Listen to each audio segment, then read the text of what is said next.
The anime begins with our protagonist, who, for now, does not have a name. He appears frustrated, since the servers of the game he used to play have just been shut down. As someone who spent at least 10 years immersed in the world of games, he decides to act logically, like any gamer would, and chooses to search the internet for a truly difficult game. During the search, he comes across a strange page. Upon opening it and analyzing the options, he notices a mode called Inferno, described as so cruel that there would not even be time to cry. That catches his attention. Observing the huge difference in difficulty between the classes, he chooses the Summoner, which was considered even harder than the Demon King himself. However, for this class, it would be necessary to start as a simple deer and then undergo a test. He finds it strange, but ends up thinking that he should accept it. Curious, he agrees and clicks the option. Next, he is transported to another world, where he practically is reborn. His new parents give him the name Alan. We then discover that, to level up in that mode, it would be necessary to gain 100 times more experience than in normal mode. In addition, there was no time limit, and if he managed to escape that inferno, he would certainly uncover the secrets of that world. Thus, time passes, and we learn that, in his previous life, his real name was Kenichi Yamada, a 35-year-old man, unemployed, single, and without a social life. Now, with only 1 year of age, having reincarnated in that world had saved his life. He feels grateful because, despite still being unable to speak, he understands everything perfectly, since everything is automatically translated for him. As the game itself indicated, he would begin as a serf. His family works cultivating deforested land to pay taxes to the lord of those lands. His mother is named Teresia, and his father, Laudum. Both appear to be around 20 years old and show great love and affection for him. Alan pretends to be tired so that they put him to sleep, and when he is alone, he tries to open his status window. However, nothing happens. He has been trying since he arrived in that world, but without success. Even enjoying the comfortable life he leads, always in his mother's arms and with clean diapers, he is still a summoner and wants to test magic. Suddenly, something finally works, and a book appears before him. However, any sudden movement makes noise and could draw attention. Fortunately, the book soon disappears, and he pretends to be sleeping again. His parents, more at ease, leave him alone once more. He takes advantage of the moment to try to access the summoning guild. There, he confirms that his class is indeed summoner. Although his statistics are very low, he understands that he will need a lot of experience to become stronger, and that the more he uses summons, the faster he will evolve. For now, he can only summon insects and small animals, which he finds curious. His rank is H. The book shines, and a message from the god of that world appears, apologizing for not having sent the grimoire earlier, explaining that the class was still in testing. It would no longer be possible to change anything, as that was the signature of the goddess of creation. Alan understands the situation and is not bothered by it. Now, he just wants to see his summoning in action. He tries, but does not succeed immediately. There is no internet there, so he realizes that he will have to find solutions on his own. He imagines that he will first need to create an insect and then summon it. Excited, he tries again, but ends up making noise, which makes his mother peek in. Luckily, she does not notice anything strange. Alan takes a nap and decides to rest, lamenting the fact that a 1-year-old baby does not have much energy. The next day, while his mother takes care of the house and his father works, he takes advantage of nap time to try again. This time, he manages to summon a grasshopper, but does not pay much attention to it. He registers the summon in the guild and notices that the rank H insect has no name. He then decides to call it Denka. Below that, blessings appear that increase the grasshopper's speed and endurance. Alan is surprised to realize that his own statistics have also increased. However, the noise draws attention, and his mother enters the room. Quickly, he sends Denka back to the other world. Thus, the days pass, and Alan continues testing his summoning magic. He gains a new companion, a mouse named Shorasuk, who begins to spy for him, even though it has little intelligence. At the moment, Alan can store up to 10 summons, depending on the blessings of the monsters he keeps. His statistics increase. By storing 10 Shorasuk, his strength rises by more than 10 points, making him stronger than children of the same age. leveling up would unlock several abilities. But since it is 100 times harder, he begins to regret it, thinking that he may never be able to finish it. At that moment, his father arrives home, and Teresa is startled to see him looking like that. Even as he asks them not to worry, he explains that he hunted a boar. He asks if Alan wants to see it, and the boy responds excitedly, since he wants to see the first monster of that world. As they walk to the location, Laudum points to migratory birds heading north, explaining that they announce autumn. He says that Alan's name was inspired by those monsters, which can go anywhere, flying freely to the ends of the world. He comments, laughing, that the mother got angry because he chose a name inspired by monsters. When they arrive with the boar, Alan is impressed by its size. Gelda announces that the hero of the day has arrived, and Laudum asks her not to exaggerate, introducing Alan to her son, who is surprised to see him talking at only 1-year-old. Alan asks if the boar was strong, and Gelda explains that it took 20 people to defeat it, since it was a rank C monster. 10 months pass, and Alan finally reaches level 2 as a summoner. Now, he can create rank G summons and even synthesize them. His storage space increases, and he gains a kind of memo where he keeps information and thoughts. Excited, he wants to try synthesis, but since he still does not have enough mana, he decides to eat, recover energy, and then test it quickly. Even so, he continues completely without mana. Still, Alan does not think about giving up. If he cannot perform monster synthesis, he decides to try creating a rank G1, but fails again for the same reason: lack of mana. With no other alternatives at that moment, the only option left is to go to sleep. Time continues to pass, and now at 3 years of age, Alan still remains at level 2 of creation. Up to that point, he has managed to use synthesis only about 20 times. In one of these attempts, he mixes monsters and ends up creating a new rank G bird, with varied geographical distribution, which receives the name Chatpi. This creature has the ability to imitate sounds, which can be extremely useful to confuse enemies through voice. Next, he removes from storage Pianta, a frog with the ability to provoke opponents, functioning as an excellent lure. After that, he calls Mogusuk, a mole capable of digging tunnels, something very useful for traps and escapes. Alan becomes excited, because rank G summons are truly effective, and whoever masters the statistics of their summons can almost evolve on their own. Even so, when he ends up falling into one of Mogusuk's tunnels, he laments, realizing that he still has a long way to go before being able to face real monsters. At that moment, he remembers that it is already 3 in the afternoon, and that Kirina should arrive at any instant. And, as expected, she appears right after, calling him to play. Kirina is the neighbor's daughter and the same girl who usually beats him up while they play knights. Alan wonders where so much strength comes from, until he remembers the bonuses received because of his summons. Sometime later, we discover that Teresa is pregnant again. She asks Kirina to return home quickly, because it was getting late. The girl obeys, says goodbye, while Alan is left sprawled on the ground, completely exhausted. Shortly after, during dinner, Alan tells his father that he intends to help him. Since his mother's belly is getting bigger and bigger, his parents are surprised by that. Alan realizes that, even without using summons, his strength is already approaching that of an adult. Still, they reply that it is best for him to continue playing with Kirina, since he is still just a child, and that the day will come when he will need to help in the fields. Alan agrees, acknowledging that they are right. Since it is almost impossible to remove the serf status, he feels that he spoke prematurely and decides to keep playing for now. The parents then ask why he has been spending so much time throwing red cards against a tree. Alan answers that he had already explained before.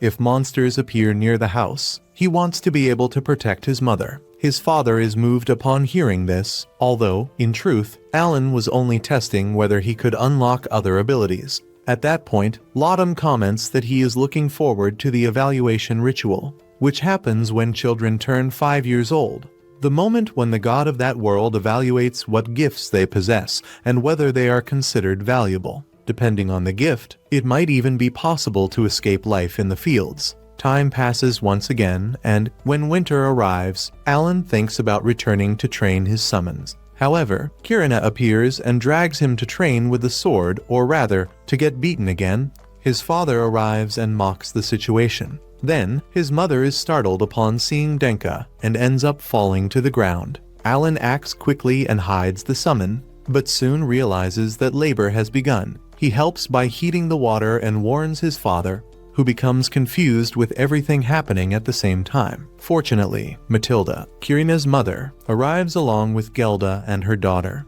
Matilda warns that the men need to leave and are expelled from the house. She takes control of the childbirth, and, at dawn, everyone wakes up to the baby's crying. Upon entering the room, Teresia tells Laudum that it is a boy. When they ask what name he wants to give the child, he chooses Masu. Teresia likes the name, but asks if he was also inspired by some monster. Laudum stands up angrily, but, to his surprise, Teresia simply laughs. Meanwhile, Alan wonders why he reincarnated in that world. He really wanted an extremely difficult game, something that demanded all his strength. His previous life was empty. No money, no diploma, no girlfriend. Nothing besides the desire to become stronger in a game, or at least that was the plan. His mother asks him to come closer, and upon touching his younger brother, Alan begins to cry. Teresia tells him not to worry, while Alan thinks that he still does not know how he will do it, but promises himself that he will free his parents from the serf status and take care of everything. As soon as Alan turns 5 years old, the moment of the evaluation ceremony arrives. On the way there, he asks his father how it works. Raiden explains that it is a special event in which everyone, from servants to nobles, must participate once they reach the age of 5. If they demonstrate any kind of talent, they can be freed from servitude. The only drawback is that there are many competitors. Since they settled in that land, people have been having children one after another, and now there are many children about to turn 5 years old, just like him. When Raiden finishes explaining, Krina, excited, asks if they will go together to the evaluation ceremony. Some time later, Krina shows her excitement upon arriving at the commoner's village and comments that if she is evaluated as a Chinese swordsman, she will become a knight. Alan looks at the people around him and realizes that some are very well dressed. He wonders if they are really commoners. Even so, it is surprising to see everyone participating in the ceremony at the same time. It is evident that some children are dressed better than others, something even a child can notice. As they walk, some people make comments about Alan's appearance, saying that he must be a servant because of his dark hair and eyes. Finally, 3 priests come out of the church before the ceremony begins and declare that me, the god of creation, blesses everyone equally with great opportunities. The country has already seen heroes whose lineage can be traced back to servitude. As examples, they mention Classy's Santa, who was born a commoner, and Durf, the Lord of the Sword, who also had humble origins. Alan remembers that, in the game, classes such as Hero or Lord of the Sword could only be obtained by people from lower social classes. That seemed to be just a game setting, but it clearly applied to that world. This explains why everyone, from the top to the bottom, needs to go through the ceremony. Everyone enters the evaluation site and observes the statues of the gods worshipped in that world. Alan recognizes the central statue as me, the god of creation, the same entity who sent him the letter. When the ceremony begins, the priests announce that they will start with the village chief's son, Boji Palomas. They ask him to place his hand on the crystal ball and explain that any talent or attribute will be recorded on the metal plate behind him. The boy follows the instructions, and as soon as he touches the crystal ball, his statistics appear on the plate. Alan realizes that it is very similar to the status screen of his grimoire. The boy shows talent as a merchant, which makes his father extremely happy. He hugs him proudly and even cries with emotion. Alan realizes that having any talent at all is already a reason for celebration. The information is displayed with rankings instead of numbers, and Alan confirms this by checking his grimoire, satisfied to know that no one besides him can see it. As the ceremony continues, Alan learns that not everyone has talent, which makes it even more valuable to obtain one. Next, a boy named Doroga steps forward and reveals talent as an axe user. Alan is surprised, as it is the first A-rank talent to appear. This indicates that it is possible to reach high positions without belonging to the nobility. When almost everyone has already been evaluated, it is Krina's turn. She runs excitedly toward the crystal ball, curious to discover her talent. As soon as she touches the object, it begins to shine intensely, leaving everyone speechless. Those present are shocked as they witness the miracle. Krina possesses the talent of Lord of the Sword, one of the rarest and most powerful that exist. The guard proudly announces that his daughter has obtained the best possible talent. However, Krina feels a little disappointed, because she wanted to be a Chinese swordsman. For Alan, however, this is no surprise, since that talent explains just how absurdly strong she is. Finally, it is Alan's turn. His parents wait anxiously to discover what his talent is. When he places his hand on the crystal ball, the glow is even more intense than before. Raiden immediately approaches to check if everything is all right, and Alan comments that Krina had already caused something even more impressive. When they try to read the plate, Raiden explains to the priest that they cannot read and asks him to inform them of Alan's talent. The priest agrees, but all the excitement disappears when he states that Alan has no talent at all. For a moment, Alan almost panics, but soon realizes that something is wrong. He carefully observes the metal plate and notices that, in the space where the talent should appear, there is only a writing error. This irritates him because it is clearly a bug. He even ends up blaming the god of creation, thinking that he should learn to balance the game better, since now no one will know that he is a summoner. Even so, Raiden takes Alan back home, where his mother is waiting. During dinner, his father says that talent is not everything, and that, regardless of that, Alan will always be his pride. Teresa agrees, and Alan realizes that, despite being very poor and not even having a bathtub, he is happy to have been born into that family. At night, Alan consults his grimoire and realizes that all of his attributes are extremely high. He understands, then, at least one thing: he is the only one in that world who is playing on Hell mode. All the children at the ceremony were 5 years old, which means they should be at the same level. However, the ranking system likely reflects the expected growth at each level.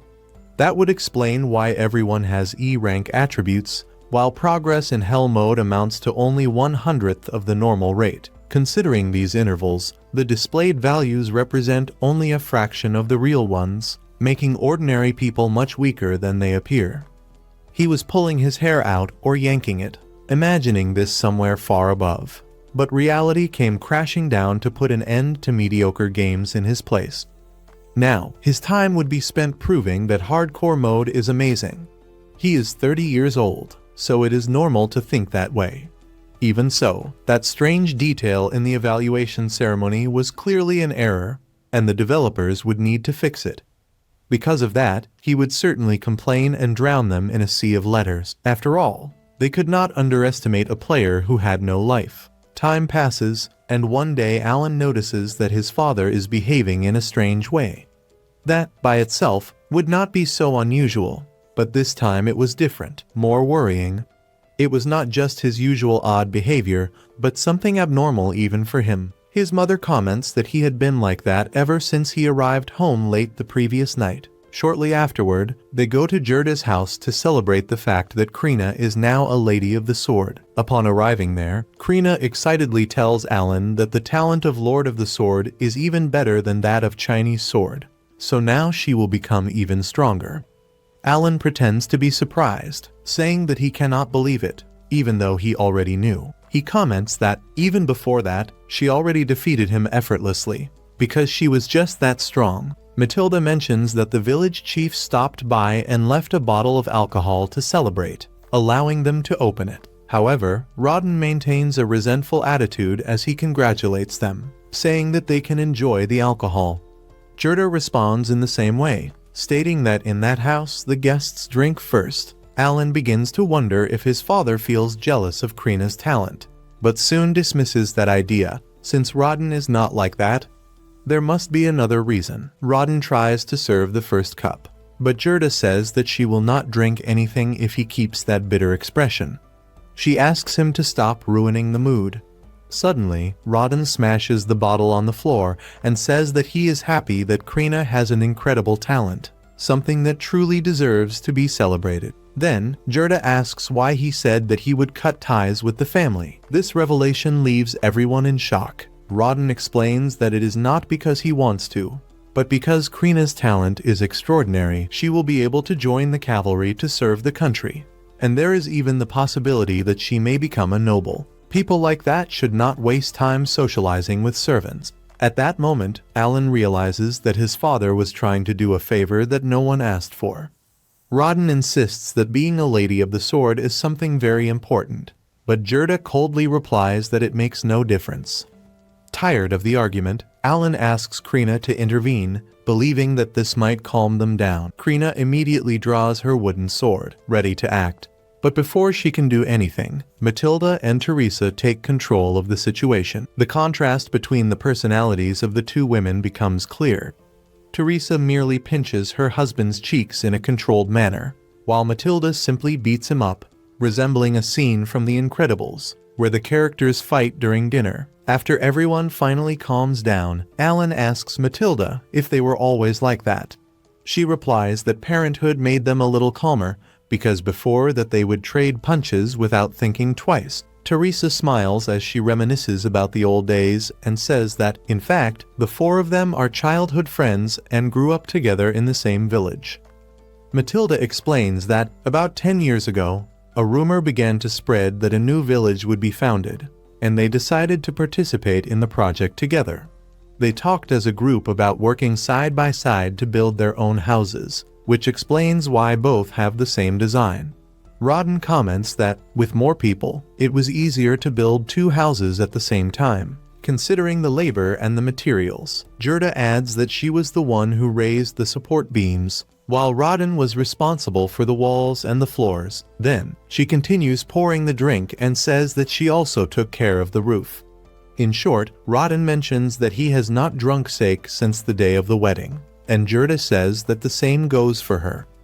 Both Rodden and Gerda usually feel sick after drinking, but the next day they continue working as usual. The following morning, someone informs Gerda that the Order of Knights has arrived to see Krina. Shortly afterward, Rodden and Gerda head to the commoner's village with their children, while many other people gather around to watch. Alan comments that it seems the news that Krina is a lady of the sword has already spread. Suddenly, Daroga approaches Krina and Alan. Alan recognizes him as the boy from the evaluation ceremony. He is already displaying his talent as an axe user, holding a large haft.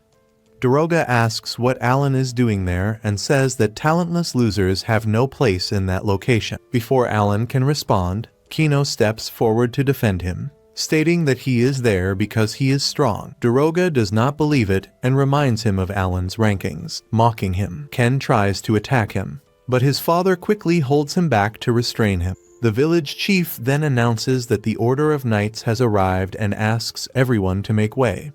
Everyone recognizes the captain, a master swordsman named Zenoff. Krina becomes extremely excited to finally see real knights. 3 years have passed since she and Alan used to play at being knights, and now she sees them for real. Krina enthusiastically introduces herself to the captain. Alan asks if she will now leave the village to become a knight. Gerda quickly explains to Zenoff that her daughter is only 5 years old and has never wielded a real sword, so she would have no chance at all. Zenoff does not see that as a problem, because in the end, she is still a lady of the sword. The only problem would be if everything were a lie to deceive the man named Grainel. Gerda nervously denies it, and then Zenoff turns to the vice captain, allowing no protest. The captain realizes that something is wrong, and Zenoff warns them that falsifying the results of the evaluation ceremony is punishable by death. Therefore, they need to confirm whether Krina's talent as a lady of the sword is legitimate. To do that, a fencing duel will be held. Gerda begs for mercy, as her daughter's life is at risk, but Zenoff states that if she does not fight, she will be executed along with the entire family at the lake. Alan did not expect something so extreme and wonders if those people have completely lost their minds. Everyone around them becomes tense and worried. However, the moment Krina sees a real sword for the first time, She immediately runs toward it and asks if she can use it. Krina accepts the challenge and faces Leberand, the vice captain of the knights, surprising everyone by wielding a massive sword with great precision.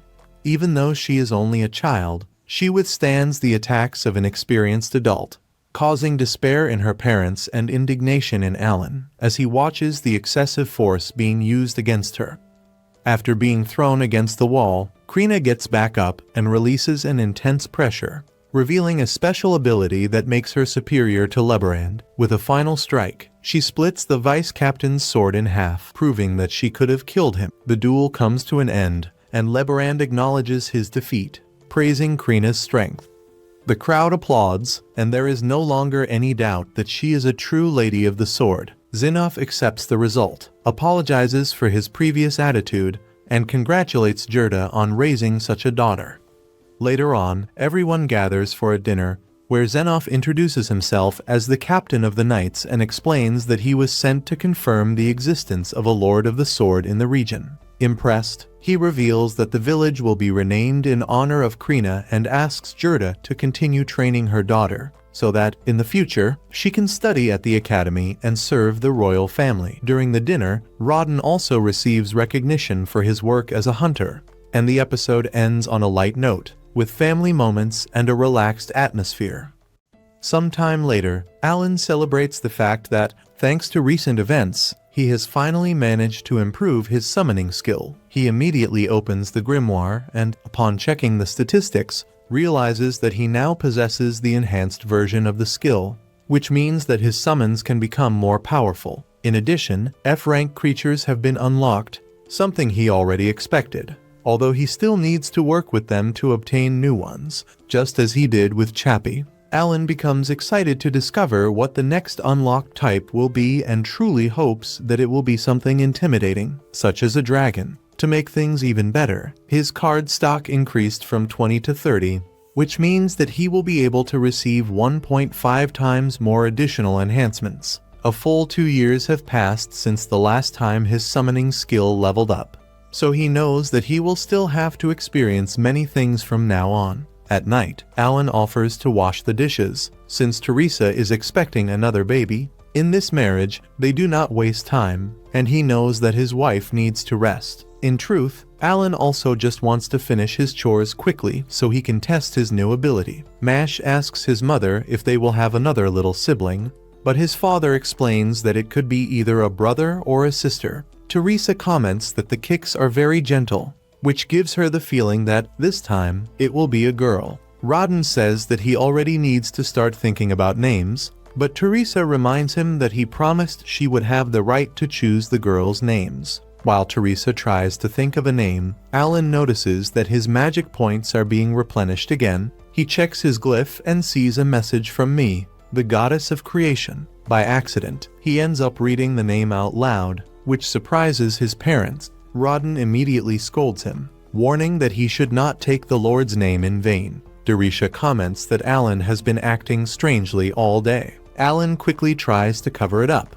pretending ignorance, and blames the unfortunate timing and the developers for what happened. He then completely changes the subject and comments to his father that the scar on his arm is visible again. Rodden then explains that this happened because he overcame a test from the gods during the boar hunt that day. It is a special moment that occurs occasionally, usually when someone gets married, and it causes a sudden wave of energy that heals all wounds and removes fatigue. Alan pretends not to know anything, but looks excited, assuming that this is simply how it works. That is how the act of leveling up is described in that world. Rodden is a seasoned veteran in boar hunts, and even though Alan cannot see his statistics, he bets that his father must have a very high level. Despite his summoning skill having increased, Alan remains only at level 1 and has never defeated monsters beyond the weakest ones. In addition, servants cannot leave the village without permission, and the only exception is their own home.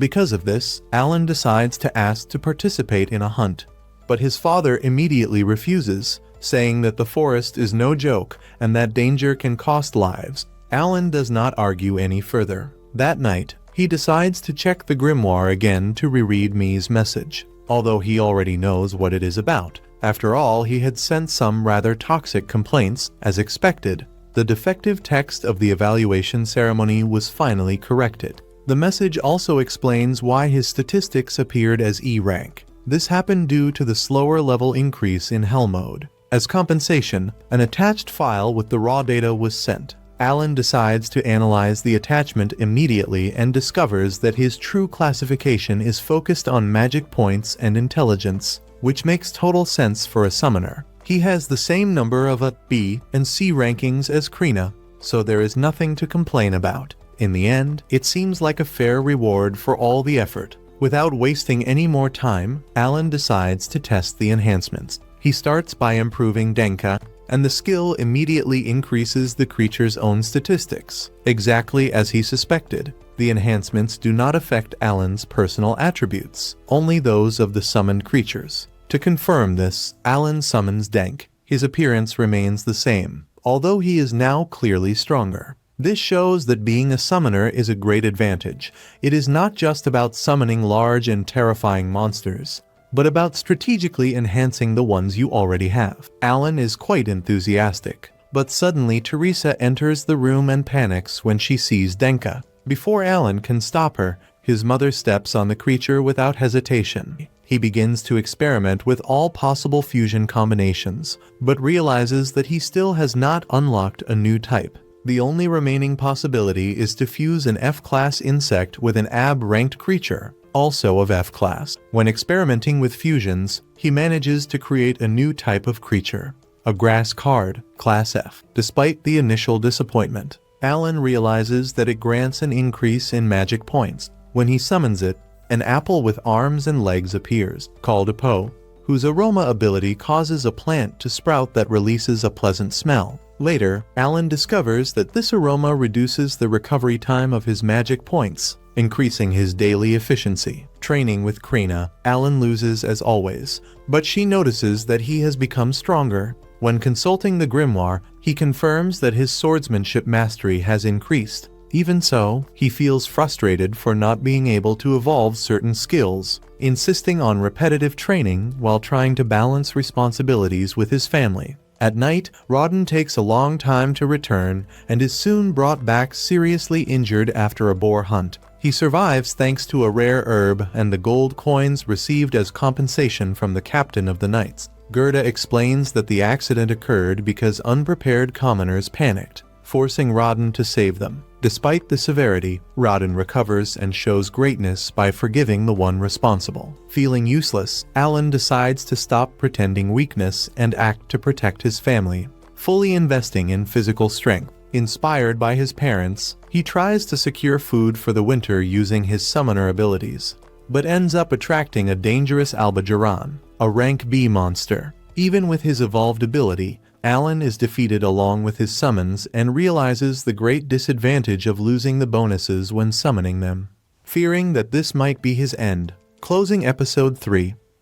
When he hits the ground, the protagonist understands that he needs to think quickly to get out of that complicated situation as soon as possible. Without wasting time, he decides to summon one of his monsters to assist him. By grabbing the creature by the neck, he realizes that he had never put this ability into practice before, but he notices that it works very well to drain energy. Observing more closely, he sees that the beast is already visibly weakened, the result of the great consumption of summoning power during the fight. Even so, this would not be a problem if he could just immobilize the creature that was in front of him. Then, he summons all of his remaining monsters to attack together, and, with a decisive blow, he finally manages to defeat the monster before him. When he looks at the book, he realizes that he received plus 100 experience. Soon after, he begins to celebrate, because he had defeated his first monster. This achievement leaves him extremely excited. Upon returning home, he takes with him the monster he has just defeated. Everyone begins to wonder how he managed to defeat an Albanes. The boy's mother asks how he was able to defeat that creature. He replies that it is a long story and that everything happened suddenly. The people around him become curious, trying to understand whether that was true. The boy's friend becomes very happy when she realizes that he is getting stronger and stronger. One of the men notices a wound on his cheek and asks if he was injured anywhere else. The boy replies that the bleeding had already stopped, so there was no reason for concern at that moment. The man asks if he brought down the beast using stones and a sword. Alan answers that yes. The old man, however, is surprised when he notices several marks that resemble wolf attacks. Alan makes up an excuse, saying that he fought purely on instinct and that he does not even really know how he managed to do that. Next, the man asks Alan for help. Together, they carry the beast to a more secluded place. The man explains that this type of creature usually weighs around 60 kilograms.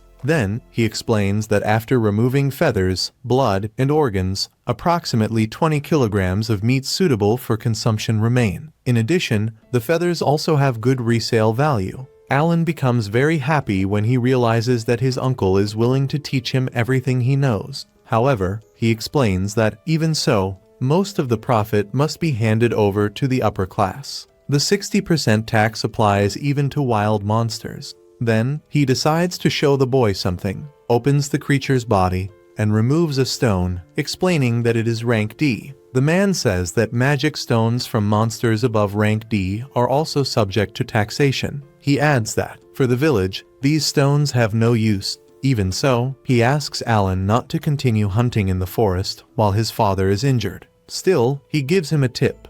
It would be possible to negotiate that bird with a higher-ranking chief. Alan approaches the man and talks with him at length. The scene then shifts to both of them in the royal capital. The man explains that the boy worked very hard to capture that beast, that all the feathers have already been handed over as tax payment, and asks whether the value of the meat could remain entirely with him. The other man asks him to wait a moment. He tries to harden the negotiation, saying that the Baron is demanding more and more meat, which causes almost everything to be taxed. Realizing that Alan was not an easy negotiator, he is impressed. Then, Alan also offers a magic stone. Both of them start an argument so that the boy could keep the stone, since he was still just a child hunting monsters. With few options, the man accepts and allows Alan to keep the magic stone. The boy becomes very happy, thanks him for the help, and realizes how skilled his uncle is at negotiations. Alan asks if, in the future, they could deliver only the magic stones and keep the meat. The man explains that if they always obtain magic stones, they will be able to keep the meat, wishing them good luck. After deceiving the fat old man, Alan decides to carry out a few more hunts. Using one of his frogs to draw the attention of the birds, he summons his monsters to drain the energy of the beasts, weakening them until the moment of the final blow. With stones, he strikes the creatures' heads and uses his dogs to finish the fight. After leaving the monsters disoriented, Alan delivers the final blow, eliminating them with ease. After winning, he feels very satisfied and orders his summons to return to the grimoire. When he opens it, he realizes that he has been hunting every 3 days since the first victory. But that was the first time he had not lost any summons in combat. Upon reaching 1000 experience, he finally levels up to level 2. The boy now has good skills, but his attribute increases represent only 60% of the expected total. He realizes that he is still not using the full potential of his abilities. Soon after, he ends up leveling up again and becomes very happy. After 6 years summoning creatures and going through so many hardships, he finally reached his first level. He feels fulfilled for having overcome a trial imposed by a god. Alan thinks that perhaps it is time to tell his family about his abilities. The scene changes to Alan arriving home with a huge monster, leaving one of his uncles shocked to learn that he defeated the creature alone. Later, he goes to train with his childhood friend. He reflects that he has already defeated 10 monsters and that his luck is improving. If he continues like this, there will be enough meat to get through the winter without worries. What is missing now is to trade part of the meat for firewood. Since there are many albatrosses in the region, he thinks about hunting more and, who knows, reaching level 3. He knows that this will be difficult before the end of the year. Distracted, he ends up being defeated by his friend during training. At nightfall, he decides to talk to his parents about his powers. Alan explains that he heard from an oracle when he was small that he was stronger and more intelligent than ordinary children. His mother asks if it was Elmia, and Alan confirms. However, he would also have to face challenges that an ordinary man would never face. The mother becomes worried about her son, His father, in turn, asks if he managed to overcome the trials of that day. Since the wound on his cheek had disappeared quickly, he explains that he himself had also gone through tests from the gods and knew that this would one day happen to his son. The mother asks about the evaluation from the previous year. Alan replies that he received a message from the goddess apologizing for the mistake. The father only asks that he show more respect. Alan apologizes and promises to be more careful. He explains that his attributes were evaluated as low because his tests have slow progression, and that his talent was considered non-existent because it was still too recent to be identified. The father asks if he has any talent. Alan replies that he still does not know, because he is very young and it has not manifested yet. The father becomes a little sad. In his thoughts, Alan apologizes for not being able to reveal his summoning talent. He fears that people would misinterpret it if they discovered that he can summon and control creatures. And, of course, he cannot tell anyone that he reincarnated from another world. The mother wraps him in a hug and says that she wishes he had told them all of this earlier. The boy's habit of throwing stones at trees every day and now facing giant monsters makes her ask if that was because of the Lord's trials. Alan apologizes for not speaking sooner. The father asks what he intends to do in the face of this. Alan explains that he wants to prove that he is worthy by passing the trials. In addition, he has always liked facing his problems head-on. The father understands what the boy means. Now he realizes that the goddess Elmia prepared this challenge especially for him. He knows that it is worth being accepted, and if he faces difficulties, he asks him to never hesitate to tell them everything. Alan thanks his parents for their support. The father asks that this story remain only among them, because he knows that telling this to other people could end up causing problems. Even so, he would like to tell Jerd, and the boy allows it. He knows that Jerd is always bragging that the girl is the sword lord and all that. Now he will be able to say that his son has a power comparable to hers. As time passes, winter finally arrives, and Alan begins to separate the meat to cut it.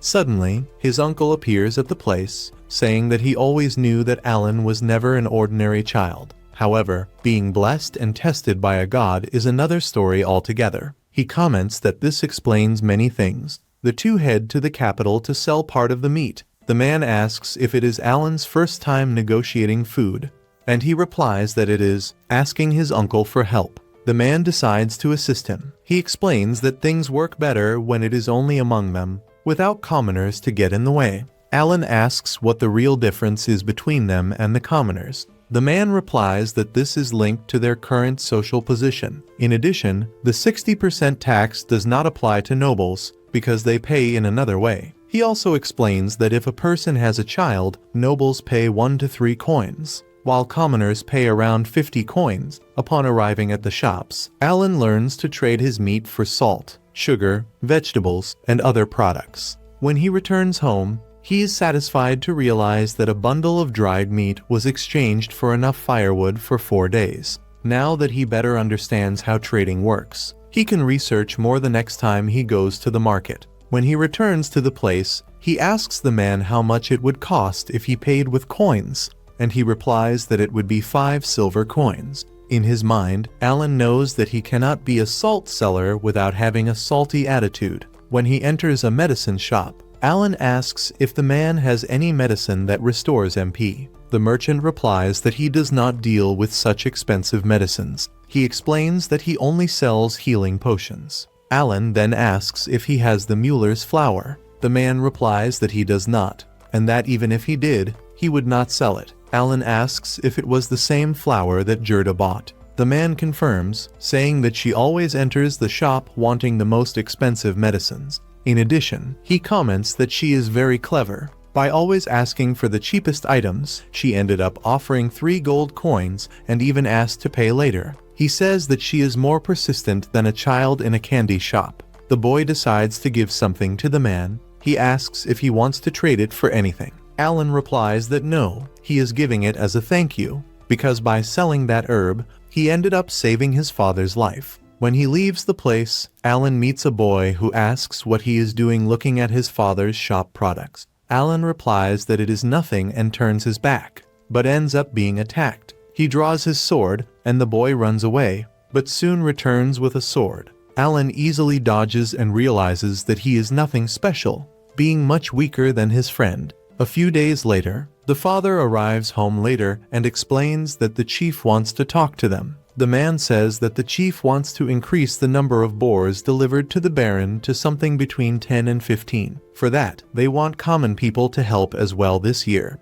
The mother thinks it is unfair since her husband is injured. He explains that the orders came directly from the baron. If they do not comply, they will hire more servants from other regions. Alan understands that if this happens, they will lose even more land. In addition, servants who do not know how to hunt may end up having their land taken away. This could completely change the nature of the village of Krina. To make matters worse, next year they want them to hunt 20 boars. The only way to achieve this is by increasing the hunting days to once every 2 days. Alan explains that if they increase the number of people working even more, they will continue getting injured. And over the years, this will become impossible. The final result would be recruiting new members. And the father knows that this is true. He asks if Alan thinks it is better to let the commoners help as well. And Alan replies that yes. The boy's uncle says that they are nothing but dead weight. Alan explains that he needs to find a way to make everyone useful. In addition, he has the wisdom that was granted to him. On the next day, everyone stands before a base, and thus the episode ends. Suddenly, they receive the news that the people have finally arrived. A sense of relief immediately spreads among everyone. The tension that had built up over the past few days almost completely disappears when they confirm that Rodden has managed to recover. Many let out sighs of relief, some even smiling for the first time in a long while. Rodden, still looking a bit worn out, apologizes for having worried everyone and assures them that, despite the incident, he is in great shape and ready to return to action. They then ask whether Alan will be going along this time. Rodden explains that, for now, they will follow the strategy devised by Alan, but that he will participate only as an observer. Alan agrees, saying that he does not intend to get in anyone's way. Even while trying to appear calm, the boy is visibly downcast on the inside. He truly wanted to go into battle and prove his worth, but he knows his father is extremely stubborn and will not give in easily. Although he recognizes that this decision is not good for his growth, he accepts the situation. At the moment, the most important thing is to ensure that the novices are properly trained, helping the group hunt more boars without risks. No one wants anyone to get hurt again. Shortly afterward, the people who had caused Rodden's injuries appear. Ashamed, they apologize, admitting that they were reckless and irresponsible. They say they do not want Rodden to worry about them, and even claim that, if a monster attacks them again, they would rather be left to die. Rodden reacts immediately, saying that he does not want to hear that kind of talk. He makes it clear that all he wants is for everyone to take care of themselves and reinforces that, whenever they need help, they only need to ask. Alan reflects that this was already his 7th year living as a servant. At last, the moment to leave the village was drawing closer. A small step forward, but an important one. Before him rise the White Dragon Mountains, imposing and shrouded in an almost mystical aura. Every autumn, the boars descend from the foothills of the mountains in search of food,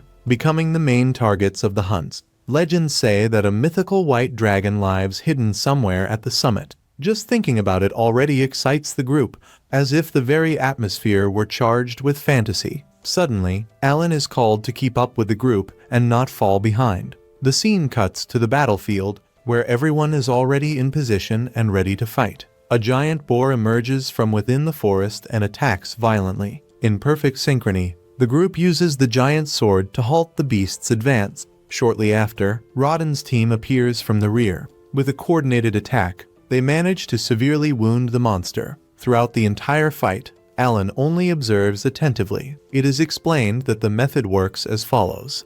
The bait team lures the boar. The tank team keeps the monster in place. And finally, the attack team strikes its vital points. This is the method that his father and the others have used for more than 10 years, allowing for successful hunts even without special talents. Alan comments that it is almost time to attack and asks his friends to be ready to help. Even so, he feels a growing frustration at having to rely on weak people to hold anything on the battlefield. Soon after, they move into action. Rodden warns everyone to be careful and not to hit someone by mistake. Watching from afar, Alan knows that a single battle is enough for everyone to gain experience. Rodden then orders everyone to attack together, and the boar is defeated with a single devastating blow. Alan wonders if he gained anything from that. When he checks his log, he realizes that he did not receive any experience, which makes sense since he did not directly participate in the fight. Shortly afterward, the same boys he had trained appear, thanking him and saying that his advice made all the difference. Even so, in Alan's mind remains the frustration of having been only an observer, leaving a bitter taste of defeat. The next day, the group asks whether Alan will go hunting again. He answers yes, but adds that he would like them to ask his father for permission to use a spear. Everyone immediately refuses, saying that Rodden would beat them up if they dared make such a request. Without wasting time, Alan calls a friend to help him process the monsters that were already dead, properly cutting the parts and separating them. In exchange, he offers 2 packages as payment, and the man accepts without hesitation. Alan explains that those monsters are not part of the official reserves and that proper cutting is essential to sell the meat. He knows he needs to gather 50 gold coins to free his family from servitude. Taking everything to a city butcher would be far too expensive, so outsourcing the work right there is the best option, saving both time and money. He needs to make use of every moment. Later, the group discusses the possibility of forming 2 teams to capture even more boars. The scene cuts to them already inside the forest. One of them draws the monster's attention and runs to warn the others. Everyone gathers quickly and defeats the boar with a single blow. When he looks at his book again, Alan realizes that this time he gained experience. Before the fight, it is explained that his creatures can be summoned in any location he can visually mark within a radius of 50 meters. If the boar attacks one of these creatures, that already counts him as a participant in the battle. Anything goes when it comes to this. That is the mindset of a true hardcore gamer. The story advances 3 months. Alan explains that this world celebrates the beginning of the new year, and because of that, he was invited, for the first time, to the residence of the village chief, perhaps as a reward for having defeated 15 boars. Everyone celebrates the achievement, and he knows that, by keeping this pace, reaching 20 boars that year will be easy, all thanks to his plan to train the novices. During the celebration, someone notices a bottle behind Alan and believes it to be something special. He explains that it is a liquor he received from the chief. Everyone is impressed by something so expensive. Alan knows, however, that he deceived everyone with that lie. When they ask to drink the liquor, Alan agrees, but sets a condition. They must defeat him in a duel. If they win, the bottle is theirs. Otherwise, he wants permission to use a spear on the battlefield that year. Everyone is shocked when they realize they have fallen into the boys' trap. Even so, they accept the challenge and ask what the competition will be. Alan chooses an arm wrestling match. The first opponent, a large and strong man, starts out dominating, but Alan manages to turn the match around and win in the end. Next, he faces his own father. When he grips his father's calloused hands, he feels his crushing strength. Raid smiles, happy to realize that his son can already compete with him. But even so, he still wins with ease. Alan accepts the defeat, aware that the other man's power is between 150 and 200, rank D, while his father's ranges between 250 and 300, rank C. After drinking more than they should, Gerda ends up getting hit by his wife and is left hanging upside down, drawing laughter from everyone. Alan watches the scene and is impressed, realizing that she must also be rank C. The scene shifts to 6 months later. Alan clearly feels that his level has finally increased and receives a flood of new information. It is too much to process all at once, so he decides to calmly check his statistics page. In addition, he unlocks rank E summoning creatures. He will need to fuse them again to discover the final result.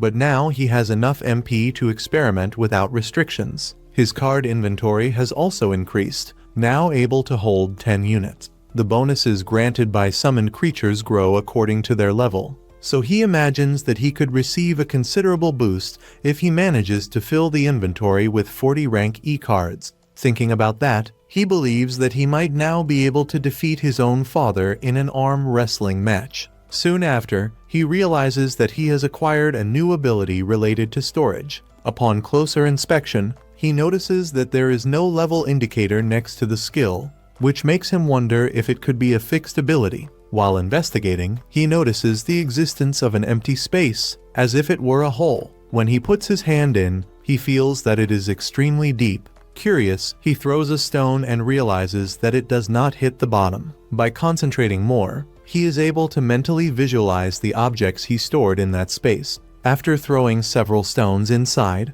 he decides to test the limits of the ability and discovers that he can store anything that fits inside the book. He remembers that, in many games, item carrying capacity is an essential factor for player progression. Because of that, he begins to wonder if he received a divine storage ability at precisely that moment. Whether it is a key, a boat, or even a magic carpet, items tend to appear when they are truly needed. He feels that there is a greater reason behind this, something that will eventually require this ability. Next, he decides to test the rank E summons, but realizes that nothing happens. He wonders if perhaps he does not have enough MP, even though he has just recovered his energy. Shortly after, a message appears informing him that he does not have enough magic stones to create a rank E insect. Determined, he goes to his room and grabs all the money pouches he had stored. When he tries to use a stone, he receives another message and realizes that it still did not work. Then, he decides to use the storage ability. After throwing the stone into the space, he finally manages to perform the summoning and creates a butterfly. He spends some time playing with the creature, extremely happy with the result. Days later, he manages to create a saber-toothed tiger, which leaves him even more satisfied. Excited, he performs yet another fusion between creatures. The scene changes to the following day. As he looks around, the boy realizes that even small monsters can pose a danger to children. Turning to a friend, he asks for more details about magic stones. The friend explains that these stones are small gems located inside monsters, usually near the heart, and are mainly used to power magical tools. Magical tools are objects that function when they receive energy from these stones. There are many different types of them in the capital of the kingdom. Rank D and C stones have great value for the capital's residents, while rank E stones are practically disposable, often found scattered across the ground. Upon hearing this, the boy begins to look around and finds several of these stones. Alan decides that he will search for more in the surroundings of the village. After some time, he manages to gather many magic stones with the help of the villagers. Soon after, he imagines a situation in which several boars attack him, but together with his creatures he manages to defeat the beasts. However, he soon realizes that this is nothing more than a dream. When he wakes up, he concludes that each type of summon was created to fulfill a specific function in combat, such as attack, defense, weakening, healing, and detection. Thanks to this, he can single-handedly fulfill the role of an entire group of adventurers, which defines a truly efficient summoner. He also understands why he received the storage ability at that moment. Without it, it would be impossible to carry hundreds of magic stones with him. Now he believes he understands the intentions of the creators of this system. With an unparalleled army of creatures at his side, he feels that he can overcome any challenge and defeat any enemy. Thus ends another episode. As soon as they arrived at the noble's residence, they were received with a direct question: what did they want this time? They explained that, according to the new decision, the Baron would begin visiting the region every month. The master of the house was surprised by the news. Then they added that, in order to meet the requirements of the visit, it would be necessary to slaughter around 20 boars. He then wanted to know why they specifically needed Alan. The noble decided to clarify the situation. He said they needed someone capable of acting as the Baron's guide during his stay. They questioned why his own son could not take on that role. The man replied that Paloma's was not suitable for the task. Alan understood immediately. Deep down, he knew that it was true. He agreed without resistance. The noble explained that he expected Alan to help demonstrate hospitality, beginning with a dinner before the hunt. Alan realized that the intention was to entertain him and please him, perhaps even win him over with small courtesies.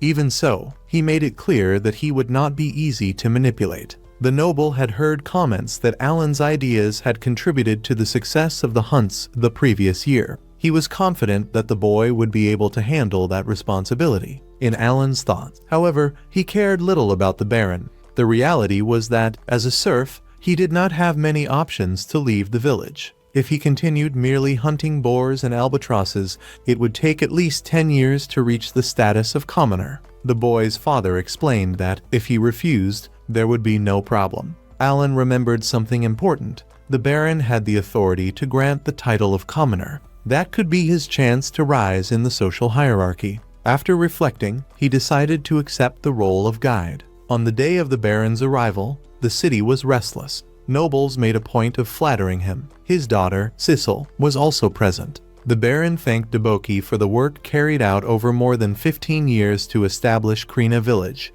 Ever since the land reclamation decree, he said that, throughout the entire Grinvel fief, there was no greater example of success. He apologized for the confusion involving the boar meat. He knew that the extra request was troublesome, but he could not refuse a direct order from the king. The host was shocked to learn that the request came from His Majesty himself. Irritated, he blamed Viscount Carmel for having mentioned the hunts before the king. The butler advised him to calm down and taste the meal. Upon trying the dish, he was surprised by the flavor and asked what kind of meat it was. Not knowing how to respond, the host remained silent until Alan asked for permission to speak. He explained that it was a dish from Albahiron, prepared with meat slaughtered the previous day. They had used breast, thigh, and liver, seasoned with fresh herbs. The Baron asked whether the boy was the host's son. He replied that he was not, that Alan was a separate case. Someone at the table recalled that he was Rodden's son, the hunter.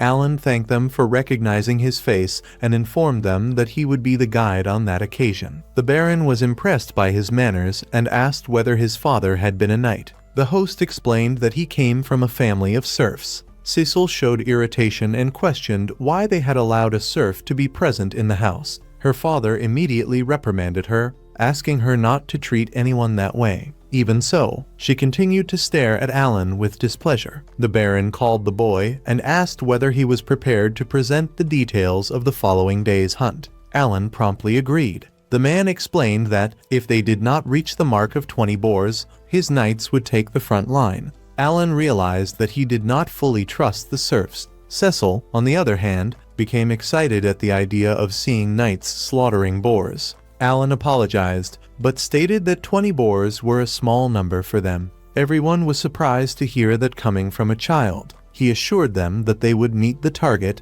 and that their performance would speak for itself. Before departing, the Baron asked Zinnov to take care of his son and keep everyone safe. Zinnov accepted without hesitation. At the camp, Alan indicated the hunting location and suggested that they climb the tower to observe the area. Cecil was impressed by the view. He explained that that was the forest where they faced the boars. Soon after, they were informed that the hunters had arrived. Alan commented that the armor being used had been produced from scraps of hide, bones, and tusks from previous hunts, and asked that they convey thanks for the authorization. On behalf of his father, Rodden, he explained that the strategy consisted of attracting the boars into the hunting zone. Speed was essential, which was why they used light equipment. He asked for patience, as it might take some time before the animals appeared. The Baron was impressed and remarked that he would send a tutor the following spring to help Alan study for the academy entrance examination. The boy understood,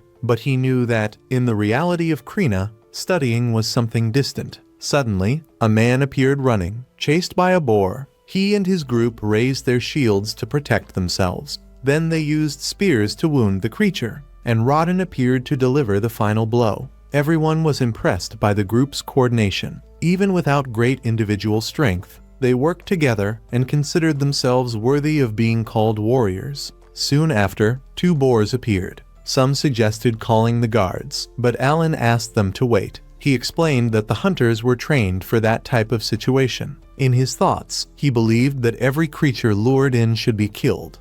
Letting one escape was wasteful. However, in the past 10 years, he and his father had not managed to eliminate all the animals, mainly due to the lack of proper armor. 60% of the meat was collected as tax, and the remainder had to be exchanged for basic items. The spears were the only equipment they could improve. Even so, by mastering efficient strategies, they were gradually able to enhance their resources. After observing the difficulty of the confrontation, someone commented that 17 boars were still missing. Alan corrected them. Only 10 remained. 7 had already been slaughtered at the end of the previous year. He believed they would reach the target before the following month. The Baron was impressed and concluded that his knights would not be necessary. Alan gave thanks, imagining that his father would be pleased. Then he made 2 requests. The first was authorization to construct 2 shield walls. The Baron asked whether that was for the next hunt or already in preparation for the following year. He then asked if Alan needed anything else.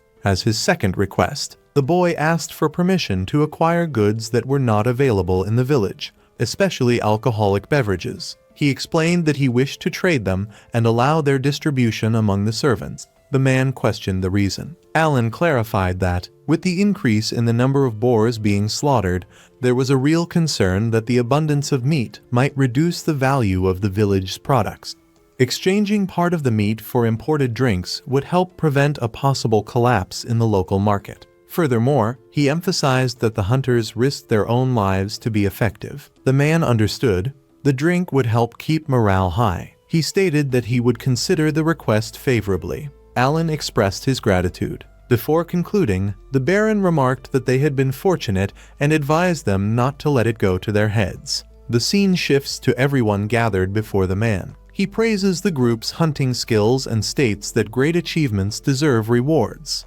Otherwise, he would not be a good Baron. Then he announces that he will grant them the social position of commoner. In Alan's mind, excitement rises immediately. Now he will be able to hunt beyond the boundaries of the estate. He had dreamed of that moment countless times over the past years. His first destination would be the White Dragon Mountains, where he intended to hunt dragons. The Baron adds that all participants in the hunts over more than 10 years will also receive the same status. He asks them to identify those who have already worked for a decade. Afterward, he decides to return to the residence so that he may head back to the city and rest. He further explains that His Majesty wishes to promote the village of Krina as an example to the rest of the kingdom. For that reason, he asked how the boar hunts had begun. The Baron observes that it is a delicate matter and asks whether Rodden can recount what happened. It all began in the spring, 13 years earlier. Around 100 serfs from neighboring villages moved to the region to assist in developing the lands under the reclamation decree.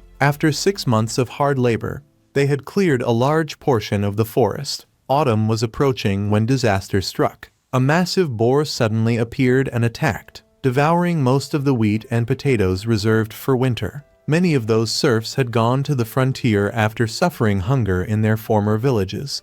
Returning was not an option. It was then that Rodden took the initiative. He proposed that they hunt the boars to obtain meat. At that time, they did not possess the weapons, armor, or knowledge they have now. Even so, all the men united, using pickaxes and hoes as improvised weapons, and managed to bring down a single boar. The Baron is impressed by the account and states that they should be proud, for they united to accomplish an extremely difficult task. However, he reminds them that they lost a friend in the process. After defeating the boar, they overcame a trial of the gods and their wounds were healed. Yet their companion was not as fortunate. He has told Rodden many times that he should not blame himself, but he does not listen. At that moment, Alan finally understands why his father protected those commoners. He had already lost friends in that way. The Baron does not wish for such a painful memory to be revived.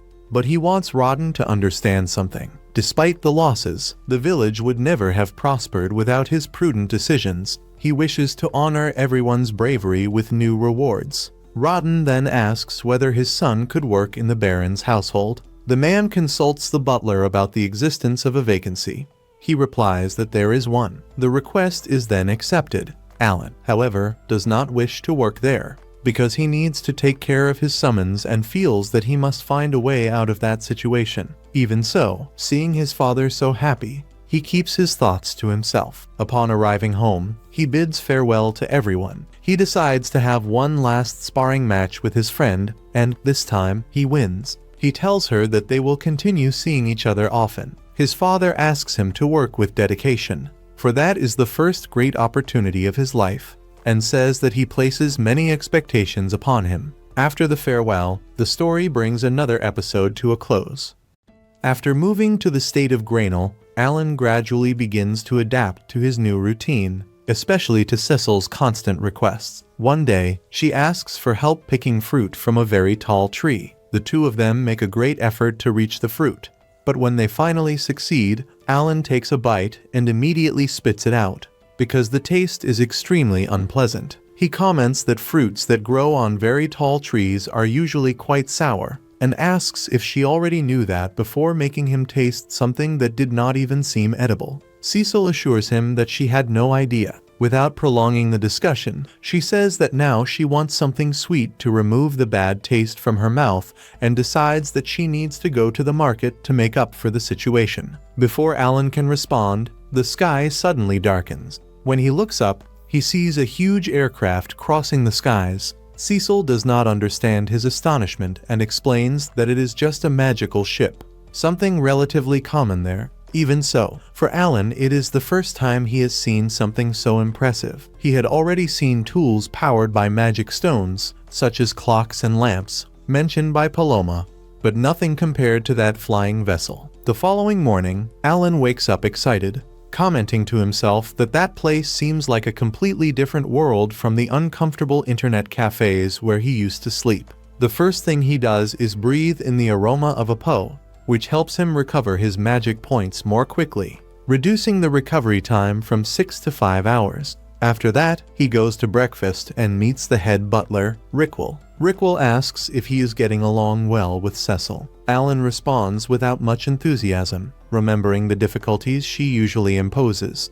A certain compassion can be heard in Rickwell's voice when he comments that she would not demand so much if Alan were only a simple errand boy. Curious, Alan asks what exactly the difference is between an errand runner and an official servant, since no one had explained that clearly. Rickwell clarifies that among the servants of higher position are the butler, the keeper of the keys, the valet, the lady's companion, and the head chef. In lower positions are the coachman, the assistant cook, the gardener, the household employees, and the maids. All of these are considered part of the family. Errand boys, on the other hand, are merely temporary helpers who are not officially part of the household. Alan is surprised to learn that the servants are treated as members of the family. He finally understands why his father became so emotional when he was accepted there. Rickwell reminds him that the master of the house was very generous in integrating him, so he should value that opportunity. After breakfast, Alan helps serve the meal to the Grainel family. He notices that, despite the social differences, the nobility's food is not much more sophisticated than that of the employees.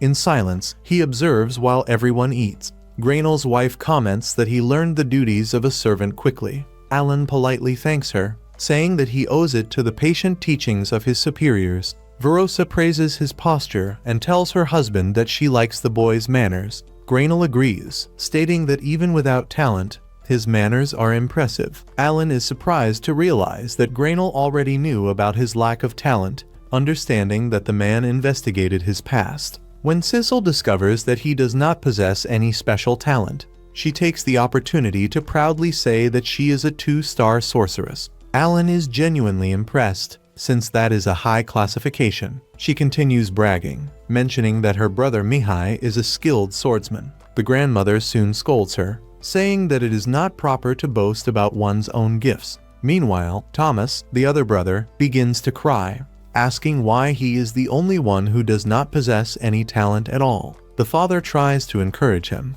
explaining that he will be able to study at the nobles' school in the capital. Thomas replies that he would like to attend the city academy, as Mihai did. But the father explains that that institution is reserved only for those who have special talent. Grainel adds that he himself studied at the nobles' school, and that it was there that he met his wife and formed his family. Thomas accepts the situation with sadness, and Cecil notices that he is still downcast. Later, with the afternoon free, Alan decides to leave the mansion to visit the market. For him, it is an environment completely different from the village where he grew up. Excited, he decides to enter the Adventurers Guild. Without hesitation, he asks the receptionist if he can become an adventurer, informing her that he is 8 years old. She apologizes and explains that the minimum age for registration is 12 years old. visibly disappointed. Alan does not give up on his dream of facing monsters, even while performing the role of servant out of respect for his father. He then decides to observe the reward posters fixed to the wall. He sees level E missions for horned rabbits, level B for goblins and giant frogs, level C for orcs,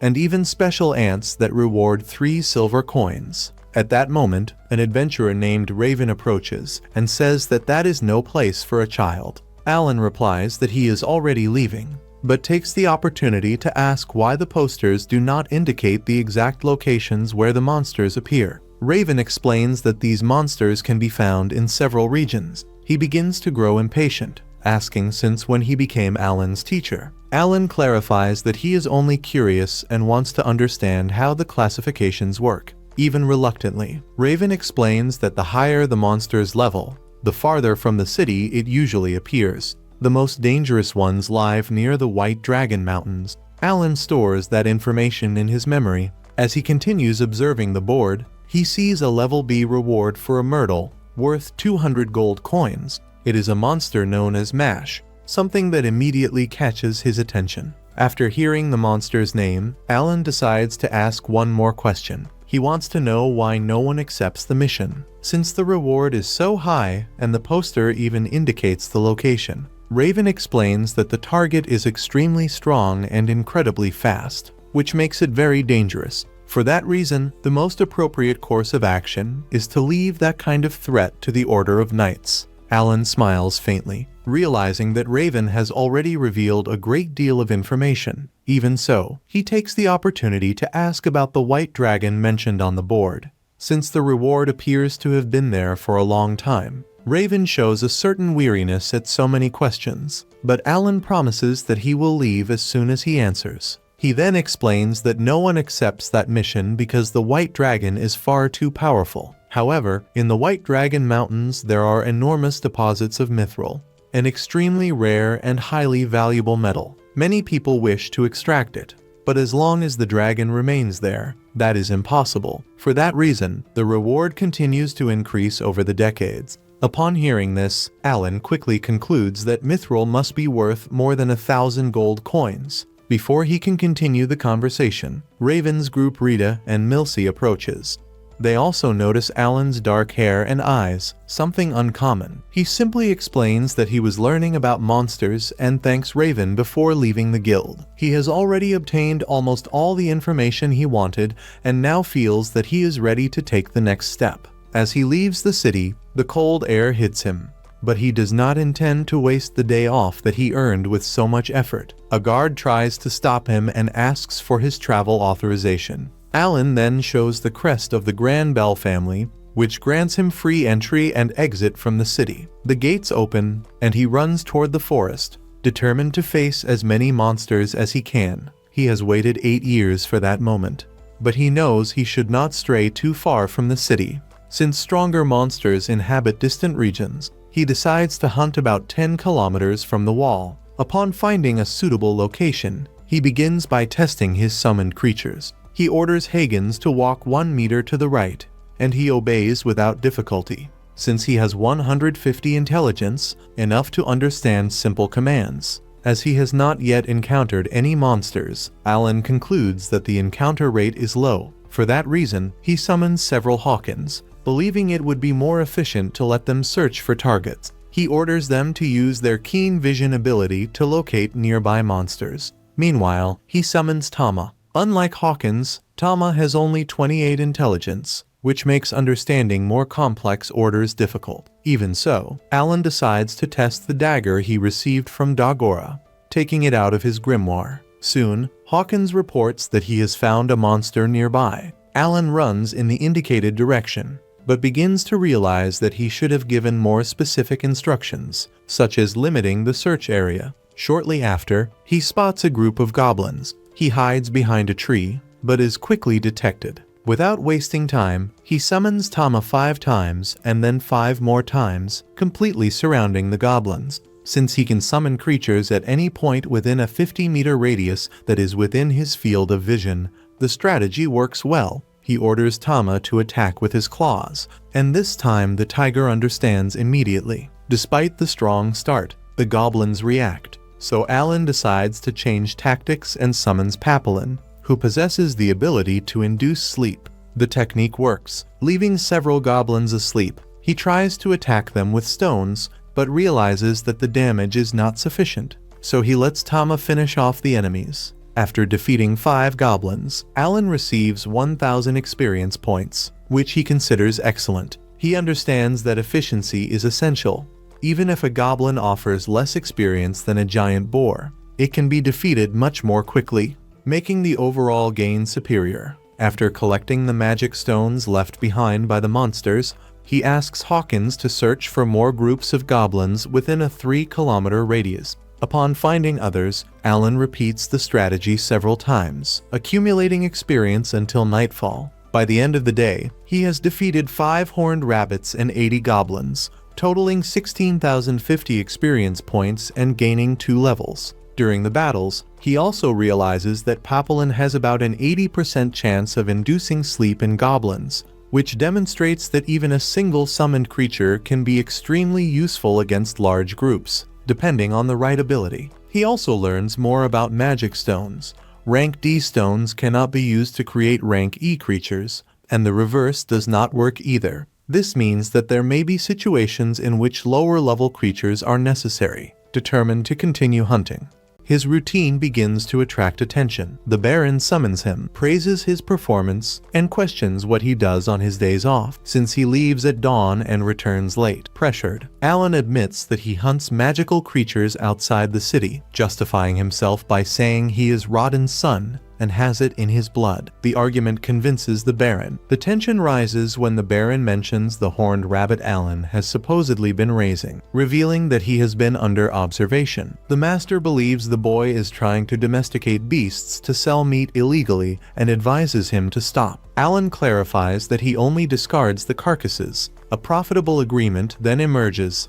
The Granbert family will buy each carcass for 1 silver coin. With official permission to hunt, Alan begins to profit in addition to gaining experience. He sets aggressive goals to slaughter at least 100 goblins and hunt horned hares to accumulate XP, magic stones, and money. During the hunt, his radar detects something moving far beyond the normal range. Upon investigating, he finds a trio from the guild cornered and gravely injured. Ilithy refuses to abandon her companions. Unable to reveal his summons, Alan decides to fight using only his own attribute. At level 12, with attack and speed above 300 points, he surpasses rank D monsters without magical assistance and neutralizes the main threats, leaving only a weakened goblin for the adventurers to finish off. Rave is on the verge of death, and the group has no magical power left to heal him. Rita falls into despair, but Alan uses the Herb of Life, a rare item generated by Memetero. The effect is immediate. The bleeding stops and Rave stabilizes. Relief spreads through the group. Noticing that Rita is also injured, Alan hands her another herb. The adventurers are shocked to see something so valuable being used so casually. To them, it is a rare treasure. To Alan, it is merely a resource from his system, which he downplays as something common. Rave, now recovered, tries to formally thank Alan for saving the group, but the boy cuts off any attempt at ceremony. He says he is late to meet his daily hunting quota and does not want fame. As a condition for the rescue, he demands absolute silence about his identity and ability. In exchange, he accepts 100 level E magic stones. For the adventurers, it is an absurdly low price for their lives. For Alan, it is the ideal resource to sustain his summon. Raven promises to deliver the batch within a week. Alan turns the incident into a strategic analysis. He compares the Myra's flower, which was used to slowly heal his father Rodden, with the Herb of Life generated by Mamatero, which healed Rave instantly. He concludes that the herb works with fixed and immediate restoration, making it far more efficient in emergencies. He also notes that he received 160 experience points for the goblin defeated jointly, about 80% of the total value. Realizing that shared combat does not drastically reduce the gain, by the end of the day, he accumulates valuable information about healing and experience.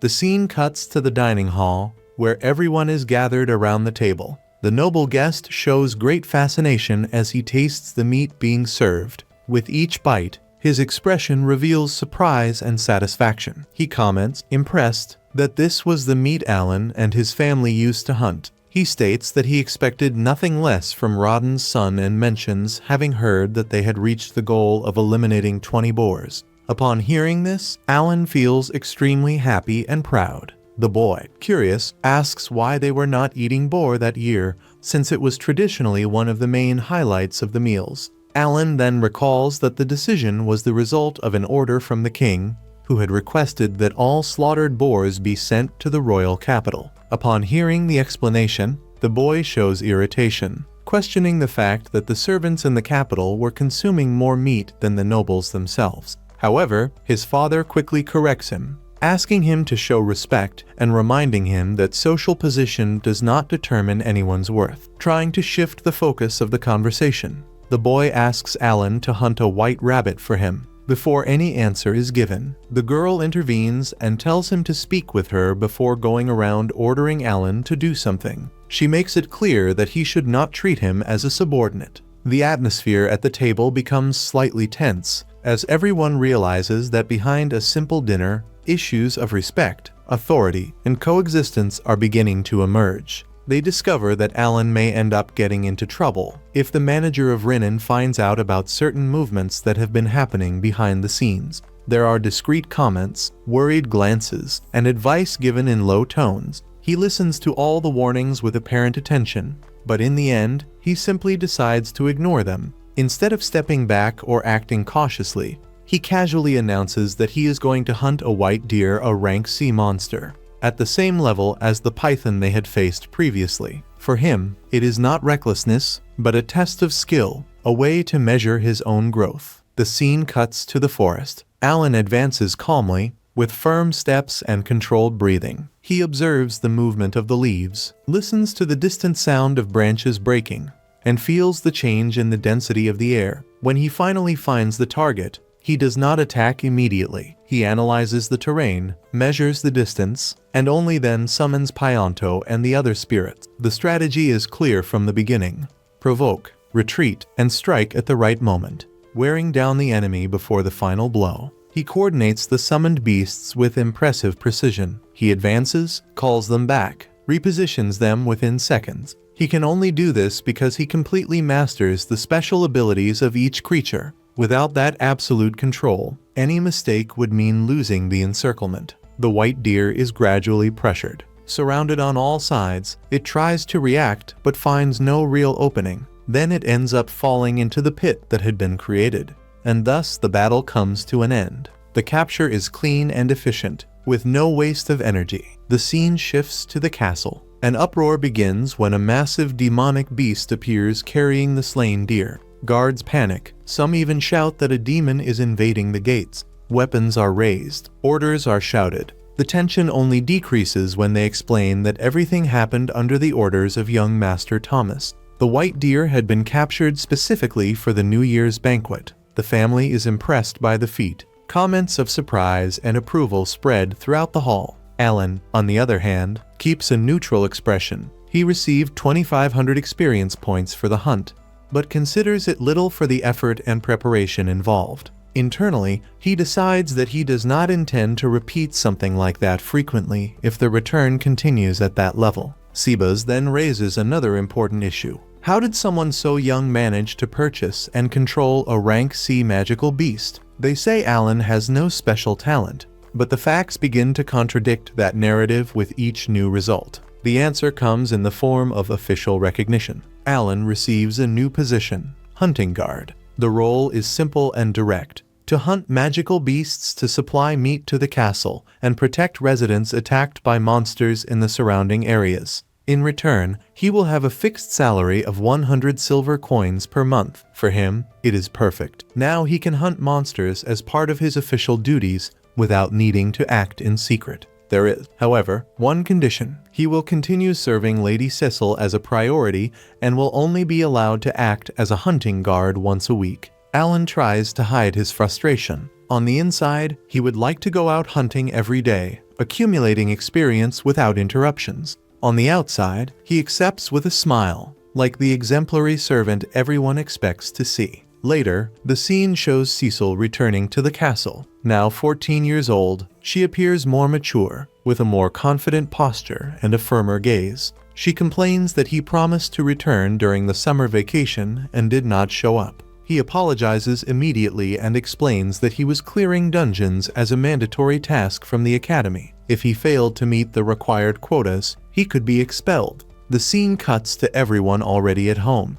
As the days pass, Alan keeps hunting various rank sea monsters and selling them to the family. Everyone is quite impressed by the achievement, and Mihai decides to challenge Alan to a duel. Alan calculates quickly. He rose from level 13 to level 20 thanks to the weekly hunts and constant training. He believes he can win, but he knows it will not be easy. The duel begins. Mihai is fast and technical, his strikes precise and well calculated. Alan blocks heavy attacks using only one hand, testing his limits. He observes his opponent's speed, measures strength, adjusts his stance as needed. The audience watches in silence, surprised by the balance of the confrontation. Mihai has improved a great deal. Even so, Alan keeps up with the pace without showing fatigue. At the decisive moment, Mihai identifies a minimal opening in the defense and acts without hesitation. The final strike is clean. Alan accepts the defeat without excuses. He acknowledges the difference and says he wants a rematch next summer. Mihai agrees, but makes a simple request in return: that Alan take good care of Cecil while they are in the academic city. The agreement is sealed with mutual respect. Days later, Mihai returns to the academic city, the same destination Kirena, Dogora, and Cecil will follow one day. The scene shifts to a meeting between noble families. Lord Carnal visits the Granbell family in a formal gathering, surrounded by etiquette and rigid protocols. At first glance, the conversation revolves around boar meat, recent harvests, and typical formalities between neighboring territories. Restrained smiles, measured compliments. But the real subject is another: mithril. There is a deposit in the White Dragon Mountains, located exactly on the border between the two territories. The ore is far too valuable to be ignored. The problem is that a white dragon has settled precisely on the side controlled by the Granbell family, preventing any attempt at safe mining. No worker dares approach while the creature remains there. 100 years ago, the situation was the opposite. At that time, the dragon occupied carnal territory, blocking their extraction. An old cycle that now repeats itself, as if the mountain itself were testing the patience of both houses. And this time, the decision they make may alter the balance between them for a long time. The visit also brings another delicate issue besides mithril: the talent ceremony. One of the sons did not awaken magical talent, and among nobles, that is far from a minor detail. Having talent can mean immediate prestige, political influence, and military power in the future. It can also generate internal disputes, silent comparisons, and dangerous expectations within the family itself. The tension lingers in the air during the formal conversation. Even though no one mentions the matter directly, smiles remain present, but they are restrained. Every word is carefully measured. The scene cuts to Alan on his day off. With no immediate obligations at the castle, he meets his adventurer friends to ask for help with armor and similar matters. He decides to hunt farther than usual. He has eliminated around 10,000 goblins over the past months. Rank D monsters have ceased to be efficient for his growth. The experience gained is far too small for the effort involved. Now he wants to face something greater: C-rank creatures. He knows that experienced adventurers can die facing a single enemy of that level. It is not a light step. Before leaving, he buys light armor designed not to restrict his movements. He adjusts each buckle carefully. In the forest, the air feels heavier as he advances. After some time, he finds the first target, a C-rank orc. The creature's presence is imposing. Alan summons his creatures without hesitation. Unlike ordinary beasts, summons do not tire or hesitate.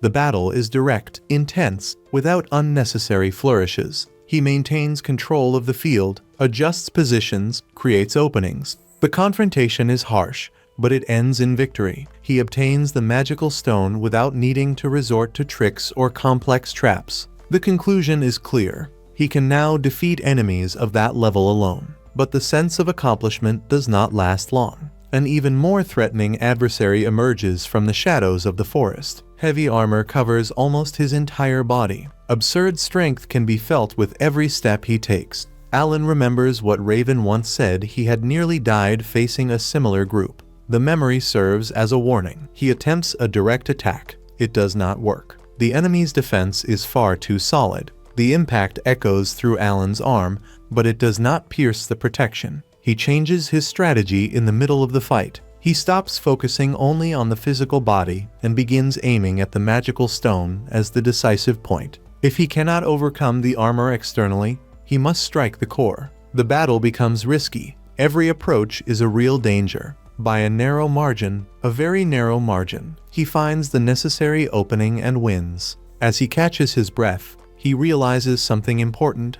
Physical attacks are not enough against certain opponents. Strength and technique have limits. Perhaps he needs magic. His intelligence is high. In theory, he could learn. The scene shifts again. Alan seeks out Professor Arlen and asks directly whether he can use magic even without apparent talent. The answer is cold, almost automatic. Without talent, there is no magic. They ask him to place his hand on the official test once more as confirmation. Nothing shines. No sign, no reaction. The result is confirmed without room for doubt. Alan understands the reality. As a summoner without magical talent, traditional magic is not an option for him, and that realization weighs more heavily than any battle wound. It is not physical pain, it is limitation. In an almost trivial moment, someone tells him to eat a cookie, as if that could ease the atmosphere or resolve the frustration.